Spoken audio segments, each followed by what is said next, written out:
Iran Israel మధ్య యుద్ధానికి ఎట్టకేలకు తెరపడింది. కాల్పుల విరమణ ఒప్పందం అమల్లోకి వచ్చిందని ఇరాన్ అధికారికంగా ప్రకటించింది.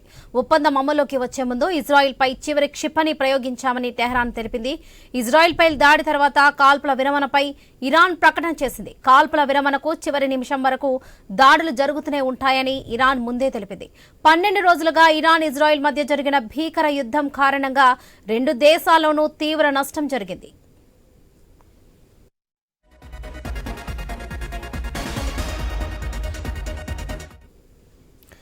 ఇరాన్ ఇజ్రాయెల్ మధ్య యుద్ధం ముగిసినట్లు అమెరికా అధ్యక్షుడు డొనాల్డ్ ట్రంప్ ముందే ప్రకటించారు. యుద్ధం ముగిసిందంటూ ఆయన పోస్ట్ పెట్టారు. సీజ్ ఫైర్ కు రెండు దేశాలు అంగీకరించామని ఆయన పేర్కొన్నారు. 12 రోజుల యుద్ధానికి ముగింపు అంటూ ట్రంప్ స్పష్టం చేశారు.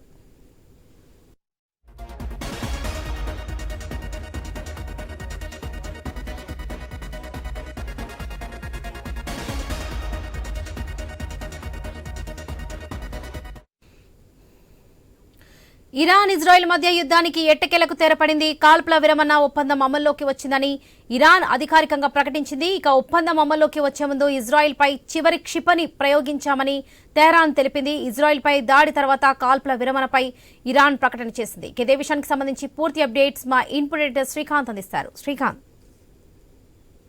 Varalakshmi, good morning. అమెరికా అధ్యక్షుడు డొనాల్డ్ ట్రంప్ మరోసారి కాల్పుల విరమణ గురించి ఆయన పోస్ట్ చేశారు. తన సోషల్ ప్లాట్ఫామ్ ఏదైతే ఉందో ట్రూత్ సోషల్ లో ఆయన కాల్పుల విరమణకు సంబంధించి ఇది ఇప్పటి నుండి అమల్లో ఉంటుంది, దాన్ని దయచేసి ఎవరో ఉల్లంఘించొద్దంటూ కూడా ఇప్పటికే అమెరికా అధ్యక్షుడు డొనాల్డ్ ట్రంప్ ప్రకటించడం జరిగింది. అయితే ఇవాళ పొద్దున భారత కాలమానం ప్రకారం ఇవాళ మార్నింగ్ కూడా 3:30 ట్రంప్ కాల్పుల విరమణను ప్రకటించారు. రాబోయే 6 గంటల్లో ఇది అమల్లోకి వస్తుందని చెప్పారు. అయితే ఈ లోపే ఇరాన్ ఇజ్రాయెల్ పైన 6 సార్లు దాడి చేసింది. కాల్పుల విరమణ ప్రకటన తర్వాత ఇరాన్ ఇజ్రాయెల్ పైన 6 సార్లు బాలిస్టిక్ క్షిపణులతోటి దాడి చేసింది. ట్రంప్ ఏదైతే ఇప్పుడున్నటువంటి అంతర్జాతీయ నివేదికల ప్రకారం ఒక క్షిపణి బిషియబా నగరం ఉన్నటువంటి ఒక భవనాన్ని ఢీగొట్టింది. దాంట్లో 4 చనిపోయారన్నట్టుగా కూడా తెలుస్తోంది. ఇంకొక 20 మందికి పైగా గాయపడ్డట్టుగా కూడా అక్కడ డాక్టర్స్ నుంచి వస్తున్నట్టు ఇన్ఫర్మేషన్. అయితే అంతకు ముందు ఇరాన్ విదేశాంగ మంత్రి అబ్బాస్ అరగ్జీ ఇజ్రాయెల్ తో కాల్పుల విరమణ ఒప్పంద వార్తల్ని ఆయన తిరస్కరించడం జరిగింది. ఇజ్రాయెల్ తో ఇంకా తుది కాల్పుల విరమణ ఒప్పందం కూడా కుదరలేదంటూ కూడా ఆయన చెప్పడం జరిగింది. సో ఈ చెప్పిన క్రమంలో ఇజ్రాయెల్ దాడులను ఆపితే ఇరాన్ కూడా దాడి చేయదు. సో ఫస్ట్ ఇజ్రాయెల్ ఆపాలి, ఇజ్రాయెల్ ఆపితే ఇరాన్ దాడులు చేయదంటూ కూడా చెప్పడం జరిగింది. అయితే ఇట్లాంటి నేపథ్యంలో ఇరాన్ ఇజ్రాయెల్ మధ్య కాల్పుల విరమణ ఇప్పటి నుండి 6 గంటల్లోకి అమల్లోకి వస్తుందని ప్రకటించడానికి ట్రంప్ చేసినటువంటి కామెంట్ తర్వాత ఇప్పుడు ఇరాన్ ముందుగా దాన్ని ఖండించినా గానీ చివరిగా మళ్ళొకసారి ఇరాన్ దానిపైన అఫీషియల్ కామెంట్ ఇచ్చింది.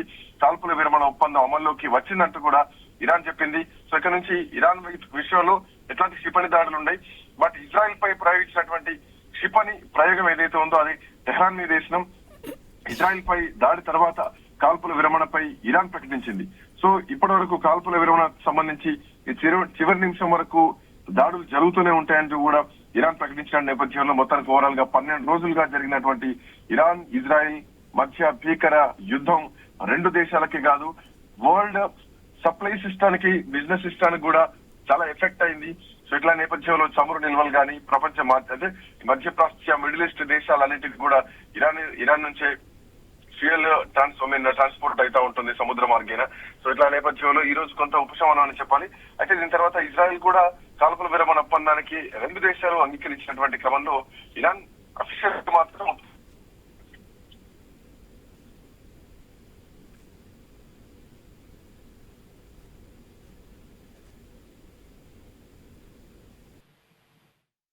Right Srikanth, thank you.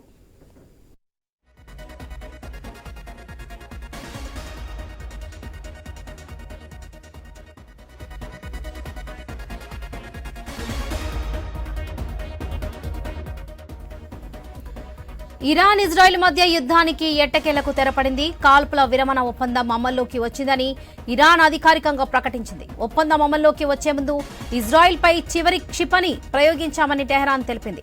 ఇజ్రాయెల్పై దాడి తర్వాత కాల్పుల విరమణపై ఇరాన్ ప్రకటన చేసింది.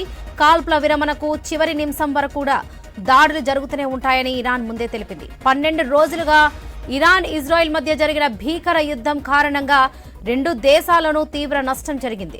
ఇక ఇరాన్ ఇజ్రాయెల్ మధ్య యుద్ధం ముగిసినట్లు అమెరికా అధ్యక్షుడు డొనాల్డ్ ట్రంప్ ముందే ప్రకటించారు. యుద్ధం ముగిసిందంటూ ఆయన పోస్ట్ పెట్టారు. సీజ్ ఫైర్ కు 2 దేశాలు అంగీకరించాయని ఆయన పేర్కొన్నారు. 12 రోజుల యుద్ధానికి ముగింపు అంటూ ట్రంప్ స్పష్టం చేశారు.